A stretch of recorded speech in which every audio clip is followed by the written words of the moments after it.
Hey, everybody. Welcome to Relish This, the nonprofit marketing podcast. I'm your host, Stu Swineford, and I'm one of the co-founders of Relish Studio. We're a digital marketing agency committed to helping nonprofits thrive. My guest today is Ford Church, and he is the founder and executive director of the Cottonwood Institute. And Ford and I had a really fun conversation talking about his journey into the outdoor nonprofit space. He founded the Institute about 17 years ago, so he's been rocking and rolling for quite some time now. And they help kids put down their devices and get outdoors. So really working with schools and other organizations to try and get kids to really understand and appreciate nature before we even ask them to try and help protect it. So it's a really cool program. We talked a lot about how to get creative when you can't be in person, stakeholders of the Institute, how to explore nature in urban environments, and reframing marketing and how we talk about marketing for nonprofits. I think you're going to love this show. Ford was a great guest. Here we go. I have Ford Church on the show today. He's the founder and executive director of the Cottonwood Institute. Is that That is correct? Nice. And you're coming to us from Denver, right? Yep. Well, I hope it's a nice day down there today. It's warmed up a bit up here I'm recording from Netherlands today, just to take advantage of a little bit faster speed internet than my current system at home is providing for me. So it's a beautiful day up here. Good. Yeah. It's nice down here. And we got some much needed snow for those wildfires. Whew, yeah, absolutely. The Left Hand Canyon wildfire was probably 10 to 12, as the crow flies, miles from my house. Too close for comfort. A couple friends get evac from that one. Yeah. I've had a couple friends evac from the Tenderfoot fire and a couple from the East Troublesome fire that hopped the divide, which I was super surprised by, but that one started to threaten Estes. And so it's been a crazy fire season and a long fire season this year. So hoping that we can continue to get some more snow and precipitation. They've closed the forest, which is just, a drag because I actually live in the forest that closed. So that's kind of interesting. But I think safety first at this point for sure. Yeah, definitely. Well, tell us a little bit about Cottonwood and how you came into the nonprofit space and what you guys are up to. I'm excited to learn more and share with our listeners. It's a fun journey. I'll kind of go back to my high school days because I grew up in New Orleans, and I was really fortunate to be part of an outdoor program with the high school that I went to. And, you needed a certain number of sports credits to graduate. You could do PE or, a varsity sport, or you could do this outdoor program. And I was athletic, but not necessarily a varsity athlete, and didn't really want to take PE. So I got involved with the outdoor program, and we would meet 3 days a week, go on, outdoor trips almost every other weekend, and had a little rock climbing wall on site at school, and did a lot of flat water, canoeing and backpacking during longer breaks and trips. Got out to the Grand Canyons, the Smoky Mountains, and then during the summers, we'd come out west and do some longer backpack and rock climbing trips in Colorado, Wyoming. And so that's where I kind of really fell in love with the West. And so I knew I was looking at colleges out here, but my senior year, they got rid of the program. And our high school at the time thought it was too expensive for the number of kids it benefited. And I was crushed, and no one was fighting for the program. And I said, look, I got to make this accessible to other students when I get older. So fast forward, I took a Knowles course right out of high school. It was an outdoor educator course, and I was too young to be on the trip. Most folks were in their kind of mid to late 20s, early 30s. And I was this 18-year-old squeaky kid that actually Squeak, I mentioned Squeak, but because the nickname they gave me on the trip was Squeaker because I squeaked on. I was too young. So I had a petition to be on it. Awesome. But it's a really cool program. And, we did 3 weeks of backpacking in the Absarokas in Wyoming, and then 1 week of rock climbing, but really kind of gave me a insight into, what an outdoor career looked like, and, guiding and, just how do you scaffold and set up, lessons in the outdoors and all that, and how do you get creative? So it was really cool. But I went to the University of Denver And Okay. he brought me out to here to Colorado. And I actually ended up studying business and marketing, nothing to do with the outdoors and the environment. And I realized what I didn't want to do in life when I graduated from that program, which was sell advertising for Westward newspaper. Nothing against Westward. I love all the people that I worked with. But, being in ad sales when I'm trying to change the world wasn't really adding up. So about 7 or 8 months into that, I kind of paused and said, well, what am I doing in this movie? I'm not working with kids. I'm not connected to the outdoors. I'm not changing the world. I'm like, I got to make a change. So I went in and talked to my boss, and he goes, boy, normally when people come into my office saying they no longer want to work here, it's immediately. You can, pack up your stuff and get out. And I was like, whoa, I thought we were just spitballing here. So I convinced him to give me about a month, and that would give me time to help train the new person that would take over my job, and then give me some time to figure out what I wanted to do. And I knew I wanted to get in the outdoor industry, but that was about it. And I was on a sales call up in Boulder, and I popped into the Association for Experiential Education. Oh yeah, they're a client of ours. Yeah, the Association of outdoor organizations and university programs, outdoor programs. So I was like, oh, meet some people there. So I met this awesome woman named Jennifer Tucker, who said, hey, that's awesome. Quit your job, your sales job, get into the outdoor industry, go live the dream. And she actually helped connect me with a person who was interviewing. His name was Michael Belikov, and he was running the Outdoor Network at the time, which I believe got acquired by several other organizations since. But he actually was interested in me working, kind of a sales job for his outdoor industry publication. And I'm like, look, man, I'm really trying to get out of the sales world. And he goes, well, you should talk to this guy, Josh Bernstein, who runs the Boulder Outdoor Survival School. And I was like, then my ears perked up. I'm like, oh, survival school. That sounds cool. And he was actually looking to hire a full-time person for kind of program operations and getting the season set up and talking to all the students that would take the survival program, and ended up hiring me. They liked my business background, and I was interested in kind of gaining more experience. And they were, a medium-sized adventure travel company, mainly worked with adults, and they were doing survival programs in the deserts of Utah for 7 to 28 days. And they were a minimalist, kind of bare bones survival school. So clothes on your back, a knife, a wool blanket, and a poncho that you would get later in the course. So it was really reliant on, primitive skills, friction fire, natural shelters, edible and medicinal plants, tracking, all that kind of stuff. So that was super cool. I had done a lot of outdoor stuff, but it had all been with modern gear and backpacks and sleeping bags, and I think one of the things too, I realized at that point in my life, so in my early to mid 20s, is I had never been, I've been in challenging situations in the outdoors, but nothing life-threatening, nothing that really pushed me, too far physically or mentally. And this was a whole different ballgame. So the question is how do you show up when, your food's cut off for 3 or 4 days, when you have to hike from water source to water source and you're experiencing thirst or dehydration. And, that pressure that you feel when that if you don't get that fire by friction, either you don't stay warm or you don't eat. That's a powerful motivator. So anyway, I learned so much from working with them for a couple seasons. Again, I was mainly in operations, eventually moved into public relations with them.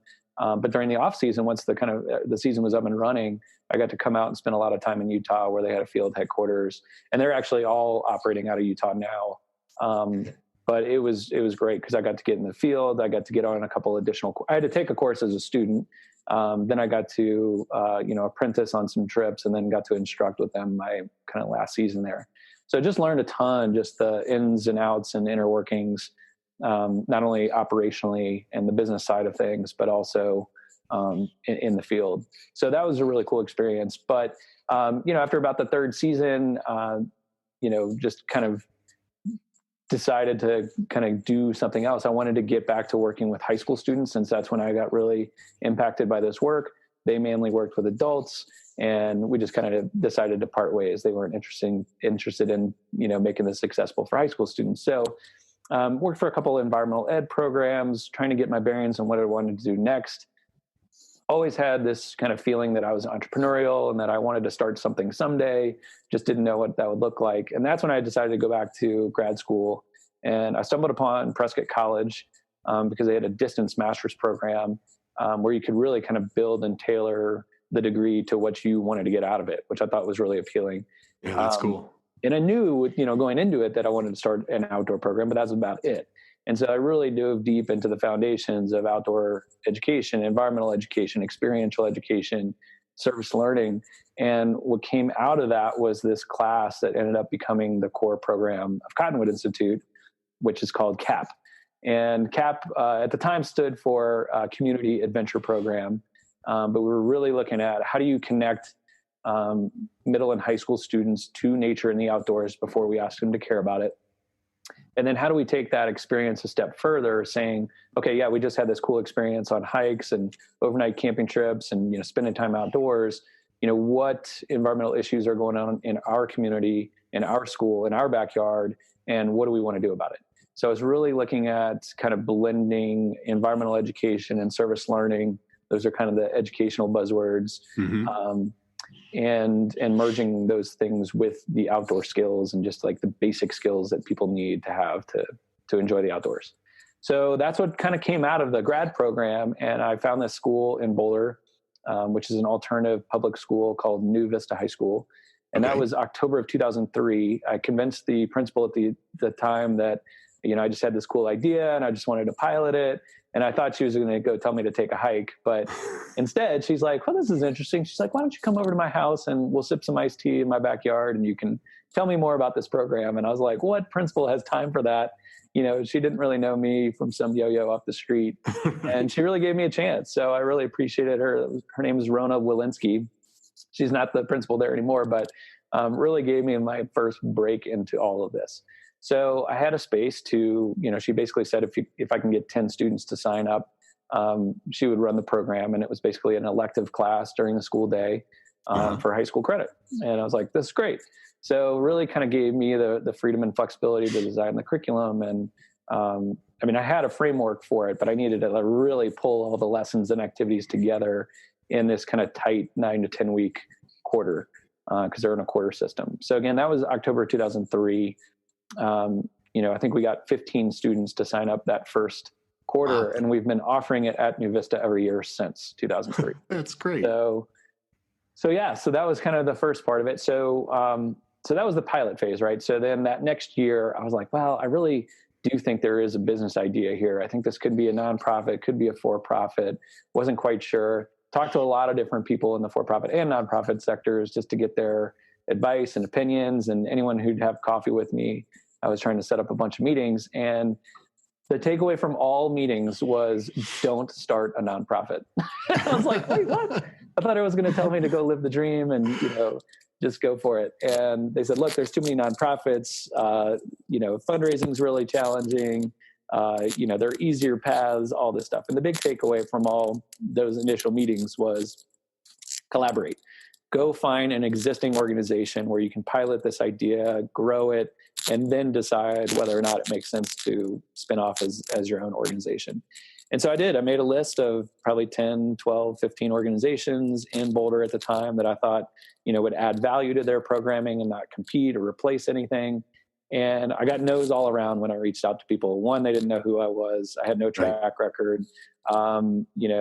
Timing wasn't right. Mission alignment was off. Budget wasn't there. There was really a million reasons for people to say no to this. And so at that point, I said, look, I'm either going to give this a shot and see if it can work, or I'm going to go sell insurance or do something that I don't want to do in life. And no offense to anyone who's in insurance and loves that. I appreciate that there are other people that are passionate about that. But so basically, I at that point decided to incorporate, filled out all the paperwork.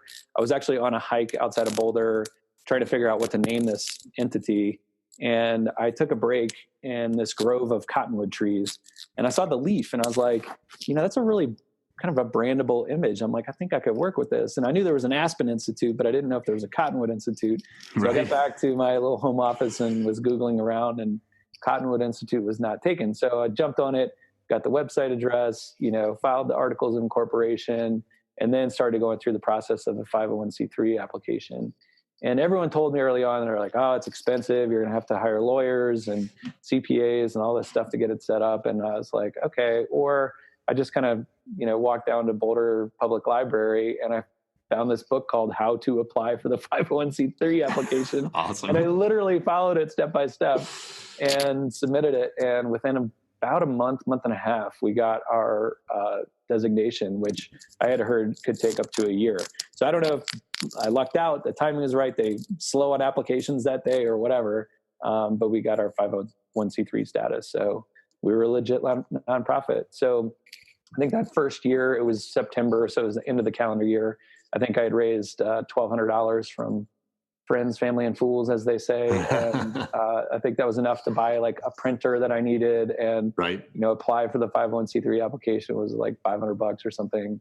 And then, then I was like up and running. So at that point, I got the school, New Vista, to start paying Cottonwood as an entity to bring some kind of cash flow into the organization. I would pay myself when I ran a program, but really not making much. And then putting all these other side things together, these side hustles to, eat and pay rent and, pay for gas and all that other stuff.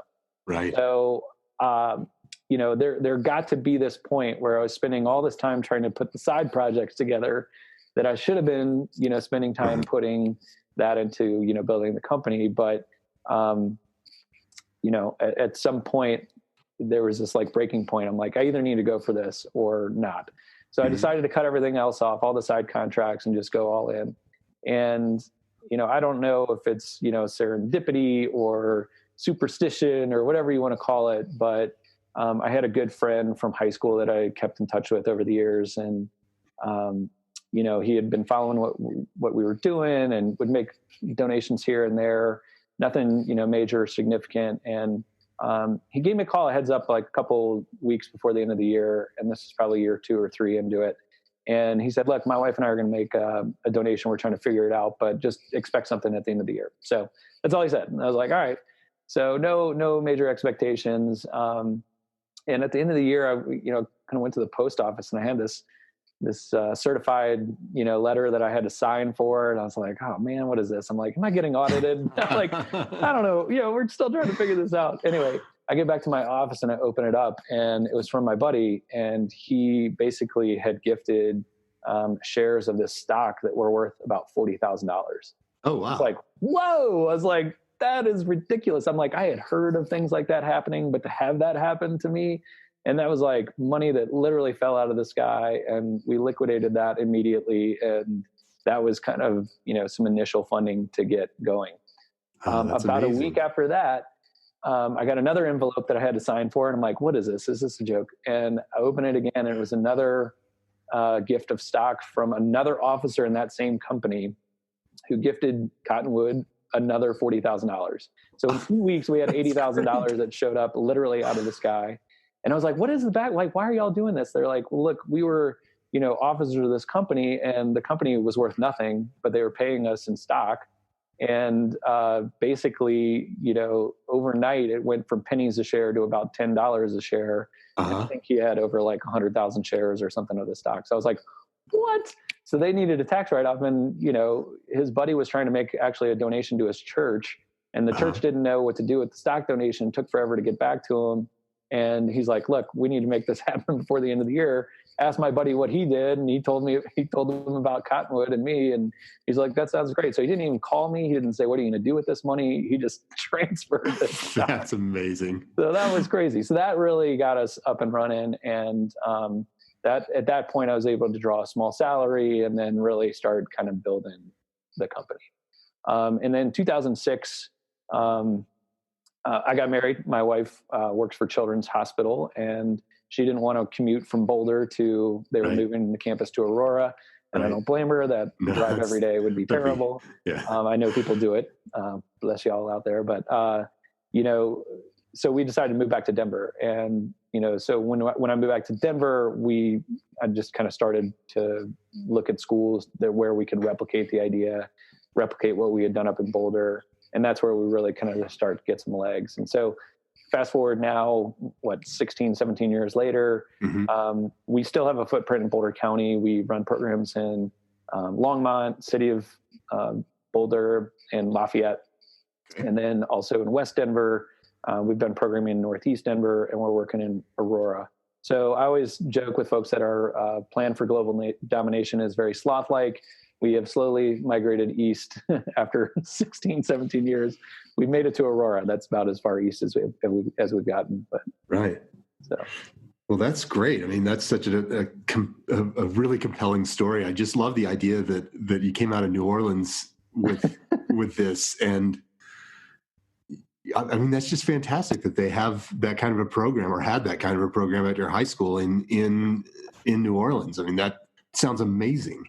And I think really people cool. really take that for granted because, I don't think the school at the time knew the value or impact that program was having on people. Right. And then what we all did with that experience, fast forwarding several years down the road, we talk about this ripple effect where, you drop that small stone and then it gets bigger and bigger and bigger. And we talk about that a lot with our programs. Sometimes these small experiences that you don't think are very significant at the time do end up having a lasting impact on folks. And I'm sure you have personal experiences that you remember as well from your earlier days. So. Yeah, absolutely. I just think it's such a cool story. And I love the idea of introducing kids to our natural spaces and our open spaces before trying to get them to care about those spaces. And, it also creates such a more impactful relationship with that space versus just coming at it from the you should care about this thing. It's right. It's like you're building a relationship with the outdoors, and that's just a stronger foundation on which to stand. I just really like that idea. So tell us all a little bit more about the programs that you guys offer. Are they, I know this year's been a bit of a different story due to the pandemic, but certainly what's your normal approach to bringing kids into the outdoors and getting them engaged? Yeah, so normally in a normal world, our programs were like the program I was starting to describe, the CAP program, where basically it's a class that students sign up for during the school day. Usually it fits into that enrichment period. Sometimes we've offered it as after-school programs if that's where the school wants us to fit in. But there's so much stuff going on after school. Initially, I didn't really want to compete with after-school programs, sports, jobs when kids are in high school. Sure. Really thought, if we could get in during the school day, that's where we kind of have their time and attention. And especially if there's some kind of credit tied to the class, then that's just an extra incentive for students to register and get interested and get involved. We found our niche with alternative public schools and charter schools. We are in a few traditional public schools. They're a little bit harder to work with. There's a little bit more bureaucracy and red tape and duplication on stuff that we have to do on the legal and risk management side to just get programs set up. But, that's typically how we've started. But basically, a typical class would look like, the first week kind of, group development, get to know you kind of activities, team building, problem solving, group initiative kind of things. We typically try to lead up to, exploring outside, whether that's right around the school, just, and it really depends on what school and what kind of background our students have. Some students have tons of experience with nature and the outdoors. Others literally have none. So we kind of meet them where they are. But then we kind of lead up to a hike, an overnight camping trip or two. And then at that point, once they've had that kind of initial experience, then we start to dive into the action project. So again, taking that experience of being outside, thinking about nature, thinking about the environment, thinking about things that they've noticed in their own school, their own community, and then saying, okay, let's learn more about this. Let's bring in some experts. Let's watch these videos or podcasts. Let's go, do a site visit when we can and learn from these experts that are already tackling these issues, and then find out how we can plug in. Right. As a small group of middle school or high school students, what can you do about it? And our students have taken on all kinds of cool issues. We had a group recently looking at just energy and where their energy comes from. And we're in the technological age. Kids love their devices, and they know that they need to power those devices, and where's their power coming from, and is it clean or is it dirty, and anything, things like that. But they basically got connected with this grant opportunity with this guy from Energy Labs, and I think he's in Lafayette or Louisville. And the city of Lafayette also helped get this small mini grant to buy the materials to build an energy bike. And so basically it's a bike that produces electricity that you can power a light bulb, try to power your device, and they could, plug different things in and see how hard it is, to generate the electricity that you need for certain things. And at the end of it, they had this big celebration. The guy from Energy Lab had a few other bikes. They brought those in, and they had about 6 or 7 bikes, and had an alternative energy dance party where they had this kind of sound system that was powered by the bike. So when the students stopped pedaling, the music stopped, the dance party stopped, and it was just kind of a cool, application, hands-on application of one, maybe theoretical or abstract concepts on how you generate electricity to actually doing it and actually powering something that you need and want to listen to. So that's cool. One example, but they've taken on other issues from, zero waste events to alternative transportation days. There was recently a group that did a project around car idling. So when parents were coming up to pick up their kids, they're just leaving the car on. And, some of these communities that we're in, are really dealing with bad air pollution, dealing with asthma, and, just educating folks on why they should just turn their car off and getting them to sign a pledge to do so. And, I think the important thing for our programs is youth voice. And we really want the projects to be driven by the students. We are not going to come in and say, hey, for the next 9-10 weeks, we want you to study X, Y, and Z, and do this specific project. We really want to kind of build on the passion and interest of students. And it's just a more powerful project. They're more invested in it. And not all of the projects, are wildly successful. Some really struggle. They, took too long to choose their issue, or they didn't communicate well, or kind of work together as a group. And sometimes you had these little groups that would kind of peel off and want to do their own projects. And sometimes we'll let them, sometimes they were able to integrate, but it's just been really cool to see them, succeed and or fail and learn from those experiences. And, a truly project-based class isn't common in a lot of public schools. And I can confess, me personally, in my education, I don't think I got that until I was a senior in college. A truly project-based, curriculum where you're designing things. So I think you can do that at an age-appropriate level, in elementary, middle school, and secondary schooling, and have it be a real powerful, meaningful experience. Yeah, that's amazing. I love it. So you've mentioned high school kids. I heard you mention junior high or middle school kids. Are you doing anything with grade school as well, or is it all pretty much in those it's mainly upper middle? Yeah, mainly 6th through 12th grade. Okay. We've done a few programs for 4th and 5th graders, but there are other groups, and this is what I noticed when I was doing kind of a market assessment at the time. There were a lot of educational opportunities, environmental educational opportunities for elementary through about 5th or 6th grade. And then it started to take a dive, and by high school, it fell off a cliff. Now, there were external programs like a Knowles or an Outward Bound that you could go to, but in terms of programming that was part of the school or available to school students, then it really kind of dropped off. And that was the niche that I had identified at the time. Gotcha. No, that's super cool. I love it. So where are you guys? I understand that you need to bring in schools and you need to bring in students into the fold.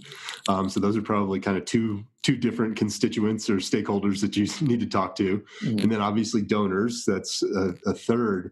And I know you have kind of corporate partners as well. Are you doing any work bringing in volunteers, or is that part of your program at all? Or what are the other constituents? We have worked with volunteers, mainly in terms of, volunteers who would, join our board and advisory board, or help out with special events.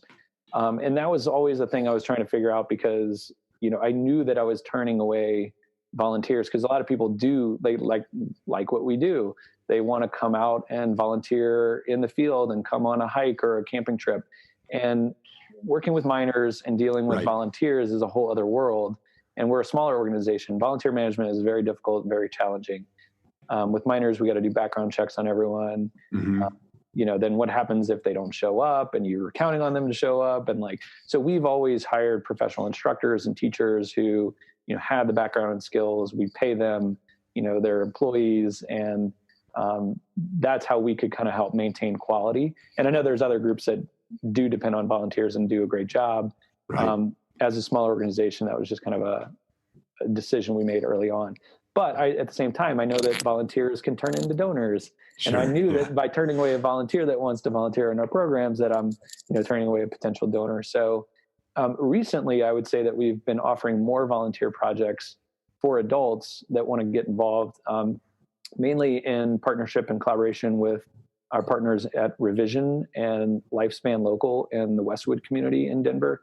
And Revision was created in, 10, 15 years ago, in the West Denver neighborhood because there was a food desert, and they realized, hey, the community members don't have access to fresh food. They took kind of adopted this probatora model where they would train community members to train other community members how to grow food. And so they started with, I think, 4 families in 2007 or so. And now they have over 900 families that are growing food in Westwood, and it's kind of spilled over into the neighboring neighborhoods. And then they also have this 2.5 acre urban farm in the middle of the city that, they use to grow food. They have farmers markets. They have a nutrition and cooking classes. They have a commissary. They have local businesses. They're also trying to build wealth in this neighborhood so that the money stays in the neighborhood. And they're trying to kind of head off impacts of gentrification. So there's a lot of cool stuff going on. And when COVID hit, this community got hit hard, not only by residents contracting COVID, but just economically. Their jobs were lost. And food, just basic human needs and survival was a big priority. So Revision and Lifespan Local teamed up and basically created this no-cost grocery program. So residents can pull up on Wednesday. We'll help pack. They have diverted food from food rescue organizations like Food Bank of the Rockies and others, and bring all this food on site at Revision. Volunteers are needed to pack it up each week, and then they deliver about 450 to 500 grocery boxes per week. That's a lot of food. That is a lot. That is a lot of food. And this is just one neighborhood. You think about all the other, need for food out there. It's huge. It's huge. So we've been, using our networks and our corporate partnerships to, bring volunteer groups. One example was Salesforce. I had seen them on a downtown building, downtown Denver, and I knew they were California based, and we had used them for, our CRM database. And I was like, pinged our board, and I was like, hey, does anyone know anyone at Salesforce? And they're like, actually, yeah, a guy I used to work with years ago now works there. He's like, let me ping him. So we got on a call, and this guy, Colin Scott, just loved what we did. There's a lot of people out here are outdoorsy that work for Salesforce, and he's like, yeah, let's put a volunteer project together. So they initially brought one group back in July, and I think each one of those people manages their own teams. And so then I think there were at least 4 other groups that have brought volunteers out there. So I love that kind of that web and impact that one project had, bringing more volunteers and from a bigger company, to help out. So that's one way we use volunteers. And now one other big shout out I want to give is to, you had mentioned in the beginning when we jumped on the podcast about the Cottonwood fire. And we work a lot with Cottonwood, which is actually a nonprofit outside of Jamestown. And we've been partnering with them since Cottonwood got started for land access. And we had a great partnership where they had needs for fire mitigation or rebuilding trails or invasive plant mitigation, who knows, whatever environmental projects they needed help out with.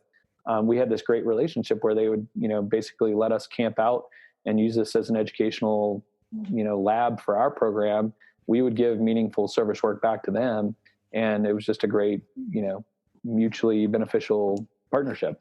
And, when the fire broke out, I was getting texts from a couple of people. They're like, "Hey, do you know what's going on in Cottonwood?" And, so it was a pretty devastating fire up there. Luckily they didn't lose any structures, but they did lose a lot of forest on their property. And some had, been managed properly where hopefully it will regenerate. Others got completely torched. So they will need a lot of work with erosion mitigation, more fire mitigation for the stuff that didn't burn. And, who knows what else other needs they'll have, but stay tuned because we will be putting some more volunteer projects with our students and with, adult volunteers to just get up there and help out.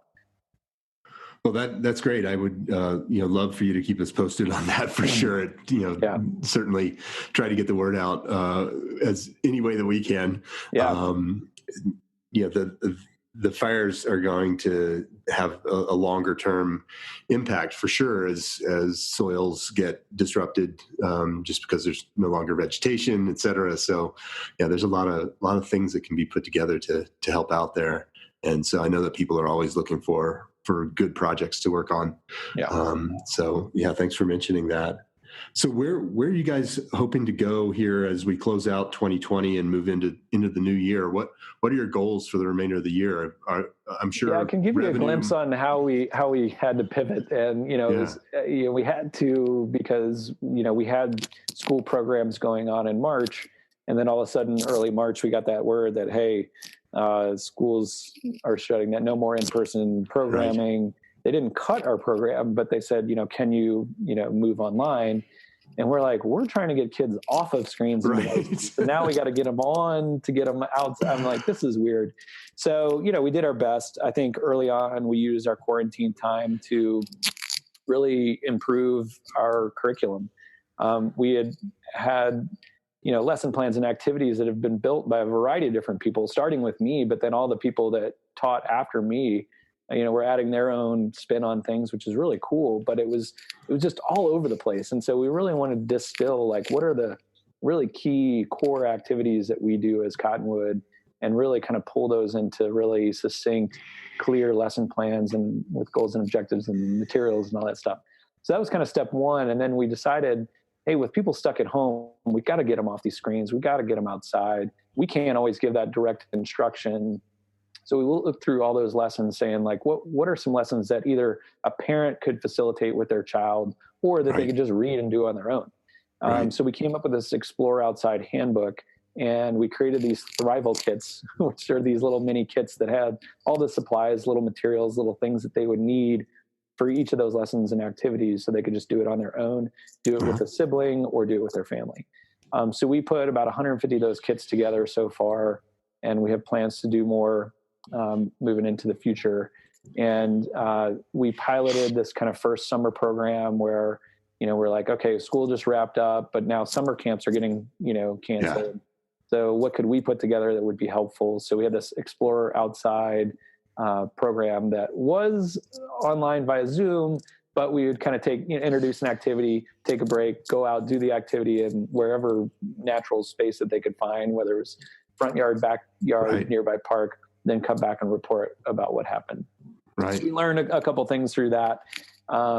Piloted that twice. Another group we work with in Longmont is called Casa de la Esperanza, so that we had an agreement with them already in place, but we couldn't deliver that program, so we kind of adapted to offer this Explore Outside program. We also kind of had already had an agreement with this group to do this leadership and team building program online for, I think it was about 30 plus students over 3 days. And so we decided to figure out if we could do it virtually. So we did that and learned some things there as well. And then we were preparing for the fall. And, there was all this uncertainty from the spring on through the summer, even up till days or weeks before school started, about how they were going to open up and whether they were going to be virtual or some kind of hybrid or in person or not. So we had to have all these scenarios ready. So that was kind of challenging, but all the BVSD programs started this fall online. There's talks, they're still trying to figure out how to go a hybrid model, limited in person. Now we're spiking again, so that might get cut back. So, and then we did have a few new programs that we piloted. We had always talked about doing an advanced CAP program, for lack of a better word, that we now call the Changemaker program. Mm-hmm. So students go through that initial CAP program.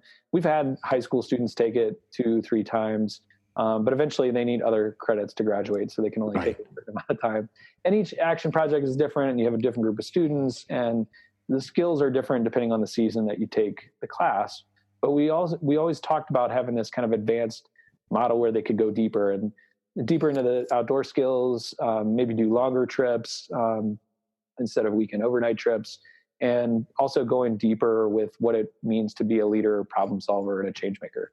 Mm-hmm. And so we are in the process of piloting that program. We just picked our first cohort. We've got 10 students. They will be meeting limited in person and online. And I can't wait to see the action project that they put together, because they already have that baseline of their first experience that they went through, and now they get to, do it better, go deeper, go bigger. And so I'm excited to see what comes out of that.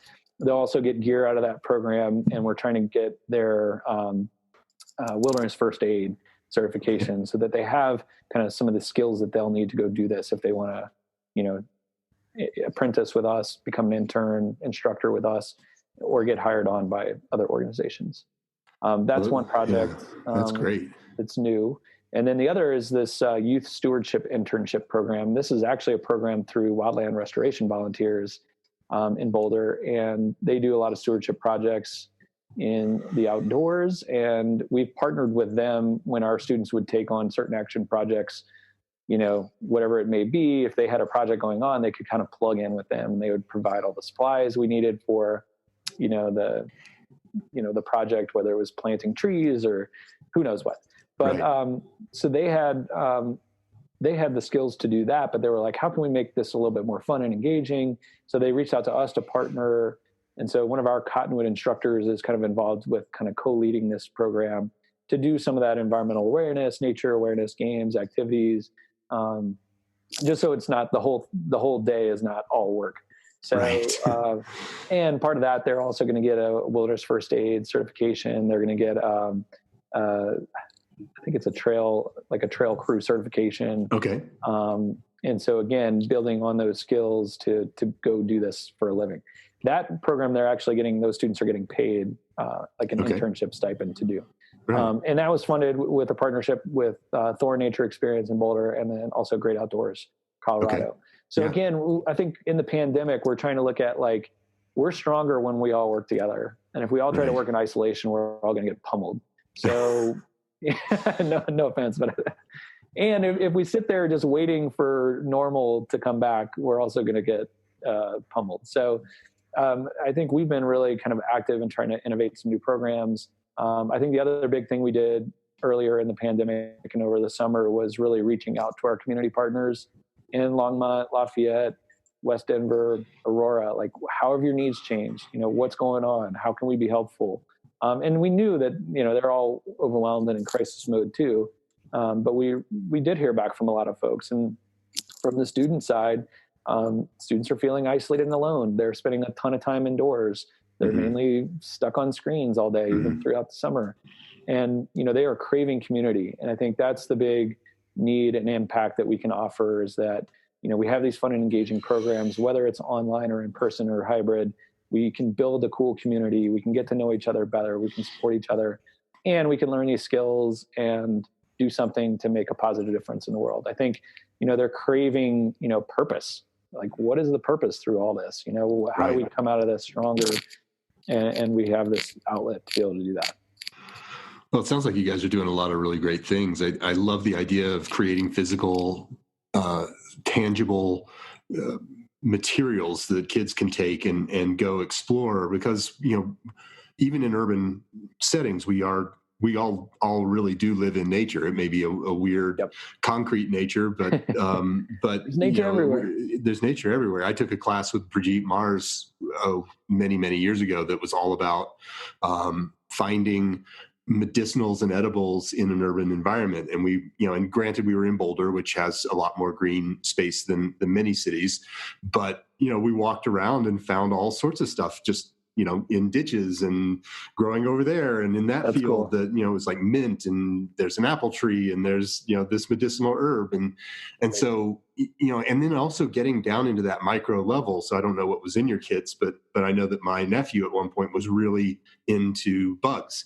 And so I think, I don't remember if we gave it to him or if he just had it, but he had a little bug kit that he would go out and had a magnifying glass. And so he could go and, find an ant and take a really up close look at an ant that was, and he lives in Aurora, Illinois. So, a little more urban than perhaps many of us are able to do, but there's nature there, and there's opportunity, and it does get the kids away from the screens a little bit. And I think that's a good thing for all of us to do, for sure. It is. And I mean, I have two younger kids who are in that tween age, and, they love camping and they love the outdoors, but they love their screens too. And it's that balance, and, they can easily get sucked in if we're not, create different fun things for them to do. Yeah, absolutely. A buddy and I were on a ride earlier this summer, and we were up, what's the name of it? It's up in the Indian Peaks, and we were at a trailhead, and we were just hanging out, just taking a little break. And this kid came up and asked if there was a place where he could charge his cell phone. And it was just like, dude, what are you doing? You're like in the middle of nature, and just enjoy it. Stop playing games. But, maybe he was trying to take pictures of bugs and stuff. I don't know, but it was just a funny, sort of sad thing. But certainly I think encouraging kids to step away and just experience nature is such a valuable thing that you guys are bringing to the table. You mentioned that you had learned some lessons in terms of, particularly, I think you were talking in regard to trying to move to some of this more virtual training. Mm-hmm. What were some of those lessons for other nonprofits that are out there having this, going through those same challenges? Yeah, I mean, it was a big shift for our instructors who, there's a reason they don't have a job that is indoors in front of a computer screen all day. They crave that interaction with students, and they crave, being outdoors. And so to have them just kind of shift on a very short notice, within a week, they had shifted all their programs online, was challenging, and, new platforms to learn. We had just gotten set up on Zoom, and then Boulder Valley School District was like, oh no, that platform is banned. You can only do, Google Meets and whatever Schoology where they're using. We're like, what are those programs? They were like, so scrambling. I mean, I think, and that's a hard thing that I think we've all been noticing, especially now. It's like, we've been 8 months into this. We've been in crisis mode. We've been in like overdrive. Everyone has been. And it's taken a toll. I think people are stressed. They're anxious. They haven't just taken a moment to stop and breathe. And, I think that's something that we're recognizing on our team with our staff and instructors, and myself personally. It's like, we got to find those times to be able to like just stop and decompress and stop creating new things and just like, let's pause for a moment. Let's ride out what we have on our plate right now, and not, I think, in survival mode, you're like, oh, I got to take any and all opportunities, or I'm just going to starve, and it's like, well, I think we're okay right now. We need to like just focus on ourselves and our team and our students. So I think that's kind of a big lesson learned. Well, that's super powerful. I think, I think a lot of people have just been in that, panic / create / if I take a minute off, I'm going to, lose an opportunity. And, and it's something that we talk about.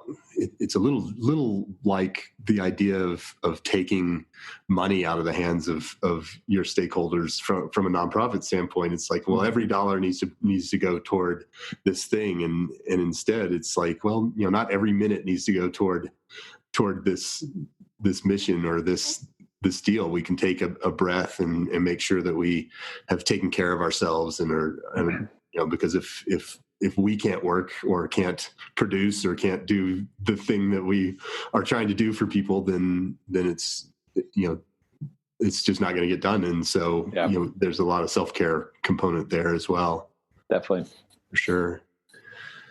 So what's on tap for 2021? Are you guys tracking toward your goals to tee up that experience? Our fiscal year well, just ended in September 30. And so October 1, we just started a new fiscal year. So we just, we just got to say goodbye to 2020, fiscally. Right. And now we're looking ahead to 2021. And, I think there still is a lot of uncertainty. I think, questions, around funding, indicate what kind of programming we can offer. So, certain families and foundations have already stepped up and recommitted, what they had done, or even more in some cases. Others we know are going to drop off. And, I think this is just highlighted a lot of inequity in our economy, because we've got, some people like the communities in Westwood that we're working with, that are absolutely getting pummeled. And then there's other groups that are like, what pandemic? I'm busier than ever. I've got more business or more money than I know what to do with. So it's just this crazy, divide that has been highlighted. And, I think we're, still hustling. We're still trying to reach out to our, corporate sponsors saying, hey, what are you thinking about for next year? Are you thinking about cutting back or adding, or are you doing in-person events? Are you sponsoring virtual events only? And just to try to get a gauge of where they are, because that's going to dictate what we put together. From the fundraising event standpoint, we put two main fundraising events together. We do more, but two main events that generate a good chunk of our operating budget. And we had to pivot one on a short notice, all virtual. And then we created our special events coordinator, Vicki Wisenhunt, was awesome, helped develop a whole new move-a-thon that we had never done before, which was kind of like an old school walk-a-thon, but you could pick any kind of movement. You could hike, you could walk, you could bike, you could jance, jog dancing. It's a movement. But you could pick your movement and help raise money and create your own little fundraising page. So that was just a different way that we had to try things. Like the normal in-person events that we had done couldn't happen. So we had to get creative. So I think, of all the bad stuff coming out of this pandemic, the one good thing is that it forced us to kind of get off our butt and do things a little bit differently than we have in the past, or totally reinvent ourselves, our programs, our fundraising arm, all that kind of stuff. So, I'm the eternal optimist. I do have a worrier side of me, but I like worrying, not warrior, but right. I got it. But I ultimately am an optimist, and I just have this mentality that it all works out in the end, and there might be some kicks to the gut and stumbles along the way, but I do feel like when you are just dedicated to what you're doing, you have that clear, vision of what you're up to, you attract the resources that you need, and you attract the partnerships, and you attract whatever you need to survive. Our board kind of jokes that I'm like the Jerry Seinfeld of fundraising, that, I'll email them and be like, oh, we just lost this grant for $5,000, kind of bummed about it. And then, like a day or two later, this $10,000 grant shows up. They're like, you lose 5 and get 10. Like, how do you do that? I'm like, I don't know, man. I just trust the universe. Yeah, it's funny. I may have mentioned this book on the show before, but it's a book by Michael Singer called The Surrender Experiment.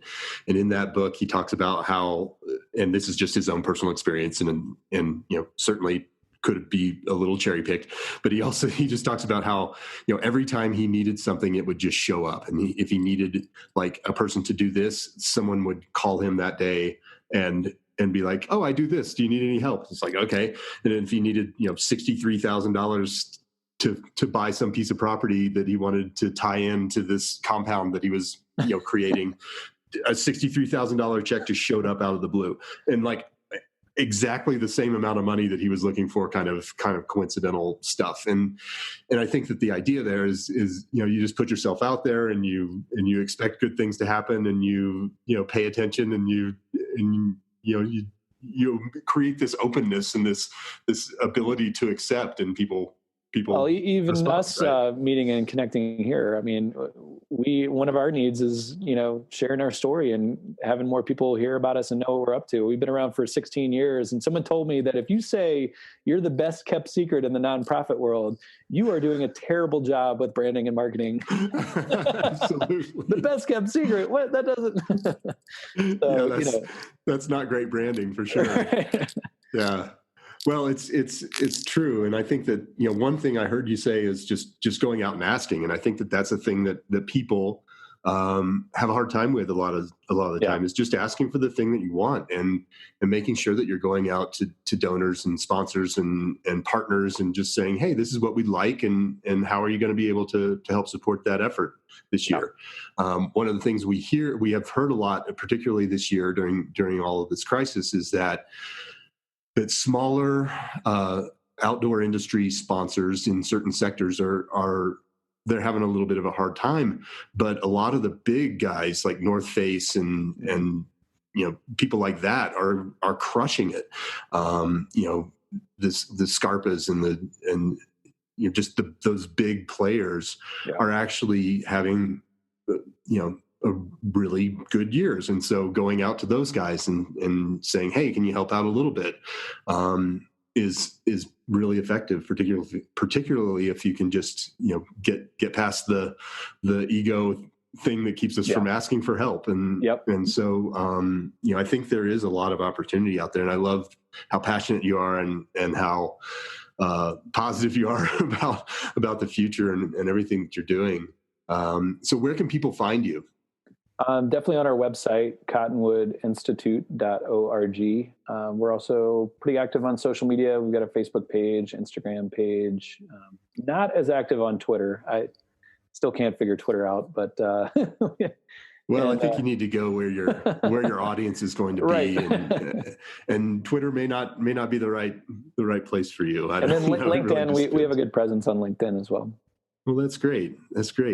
So I like to end all of our shows with an action ask. One of the things that I get really tired of is a whole bunch of talk and no action. And so one of the things that I really like to do is ask our guests, or ask my guests, what if there was one action that you'd like the listeners to take after listening to the show, what would that be?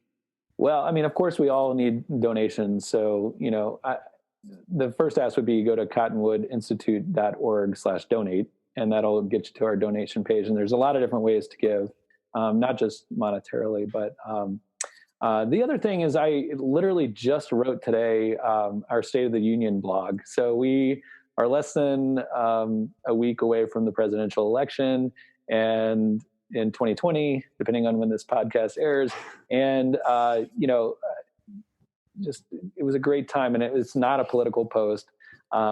But it was a time for me to reflect on this, last 8 months of craziness, and, how kind of what we talked about in this conversation, but, how we pivoted and where we're going. And in that post, there's 3 actions that people can take.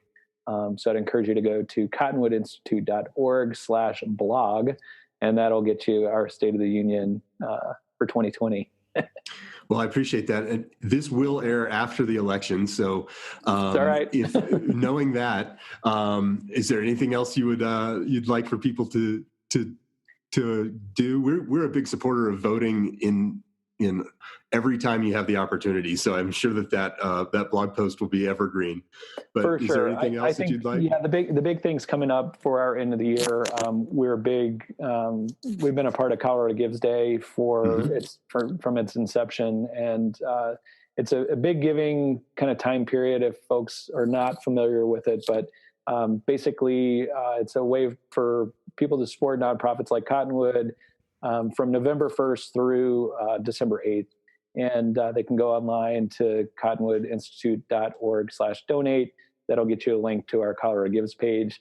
We have a family, actually 3 families that have come together to offer a $20,000 match for Colorado Gives Day. And in addition, if you donate for Colorado Gives Day, there's that $1 million incentive match that we get just for being part of it. But that's a huge way to help, because as I said, the money that we raise from now through December 31st dictates what programming we can offer for our students for 2021. And that's the big plug right now. That's awesome. I know Giving Tuesday is in there too, so I would encourage people all of the giving days. Yeah, all the giving days are all lined up. So I think that's great, and I really appreciate you taking the time to be on the show. And it was good chatting. My pleasure. With you. Yeah, I'm really glad we got connected, and definitely we'll spread the word about the podcast when it gets launched. Yeah, I'll let you know when it drops. I appreciate it. All right. Have a great day. Take care. Bye. Have it, another episode of Relish This, the nonprofit marketing podcast. If you want to continue the conversation and see how we can unearth some gold for your organization, head over to relishstudio.com/podcast to sign up to be a guest on the show. That's it for this week. Thanks for listening. We'll be back soon with another episode of Relish This.